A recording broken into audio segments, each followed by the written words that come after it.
ایک خوفناک بھیانک رات کے پرسرار سایوں نے پورے علاقے کو اپنی لپیٹ میں لے رکھا تھا، اور مجھے سوتے میں ایسی آوازیں آنے لگیں جیسے کہ کوئی کھدائی کر رہا ہو۔ بیلچے اور کندالوں کے چلنے کی صاف آوازیں سنائی دے رہی تھی۔ میں نے سمجھا کہ شاید کوئی کمپنی والے باہر سڑک پہ کام کر رہے ہیں، لیکن ایسا ہرگز نہیں ہوتا کہ رات کو لوگوں کو ڈسٹرب کرنے کے لیے یہ کھدائی کا کام رات کو کیا جائے، کیونکہ یہاں پر لوگوں کے آرام کا بہت خیال رکھا جاتا ہے۔ تو میں نے اپنی کھڑکی سے پردہ برا کر کے نیچے دیکھا تو 2 کالے رنگ کی گاڑیاں کھڑی تھیں، اور تقریباً 10-12 لوگ وہاں کھڑے تھے۔ ان میں سے چند ایک زمین میں گڑھا کھود رہے تھے۔ یہ کام وہ بڑی تیزی سے کر رہے تھے۔ میں سوچ رہا تھا کہ یہ کیا کر رہے ہیں، کیونکہ ادھر تو ایک گیس اسٹیشن بھی ہے، تو یہ کھدائی کا عمل کیسے کر رہے ہیں۔ دیکھتے ہی دیکھتے انہوں نے تقریباً 8-10 فٹ نیچے گڑھا کھود لیا، کیونکہ جو شخص گڑھا کھود کے مٹی باہر نکال رہا تھا، گڑھا اس کے سر سے بھی اونچا ہو چکا تھا اور وہ گڑھے میں دھنس چکا تھا۔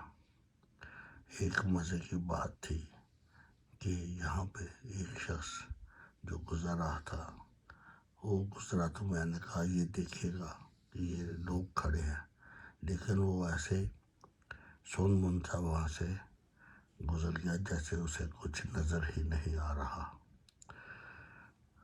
بہرحال انہوں نے گڑھے میں سے ایک تابوت نکالا، اور یہ دیکھ کر میرے جسم میں کپ کپی سی ہو گئی۔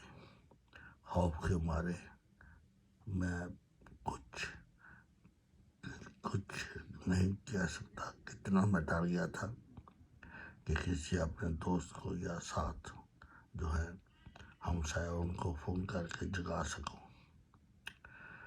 تو انہوں نے اس میں گڑھے میں سے ایک تابوت نکالا اور ایک گاڑی میں اسے رکھا، اور پھر اس گڑھے میں مٹی واپس ڈال دی۔ واپس ڈال کے مٹی گڑھے کو بالکل اس جگہ کو ہموار کیا، اور وہ دونوں گاڑیوں میں ہوش لوگ بیٹھے اور چلے گئے۔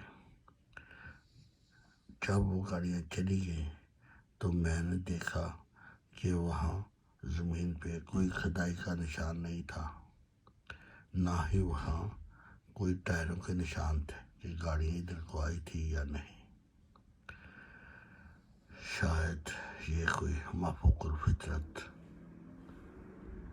کوئی پراسرار سی چیزیں تھیں جو اپنا ساتھی ادھر پہلے کبھی کسی وقت یہاں دفن ہوا ہو، اسے وہ نکال کے اپنے ساتھ لے گئی۔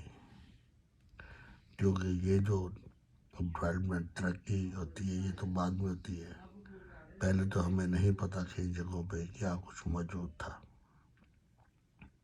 رفتہ رفتہ ضروریات زندگی انسان کو مجبور کرتی ہے کہ وہ قبروں کو، قبرستانوں کو، ایسی جگہوں کو اپنے استعمال میں واپس لے لے، اور اس کے اوپر ہی یہ تمام ڈیولپمنٹ کی عمارتیں بن جاتی ہیں، اور پھر ایسے واقعات پیش آتے رہتے ہیں۔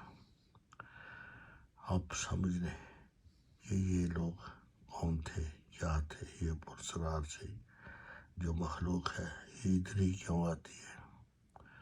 تو میں نے تو پہلے بھی بتایا ہے کہ اب اس ایریے میں رہنے کے لیے میں بس دن گن رہا ہوں، جیسے ہی میرا دوست بندوبست کرے گا میں بھاگ جاؤں گا، کیونکہ میں اس پرسرار حالات میں مرنا نہیں چاہتا۔ مجھے اپنی زندگی عزیز ہے. آپ بھی اگر کسی ایسے ایریے میں شفٹ ہو رہے ہو تو پہلے دیکھیے اپنے دوستوں یاروں سے اس ایریے کے متعلق پوچھ لیں. آج کے لیے اتنا ہی کافی ہے.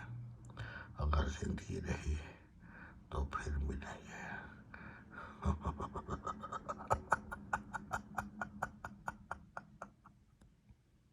کیونکہ جو ڈر گیا سو مر گیا. ڈرو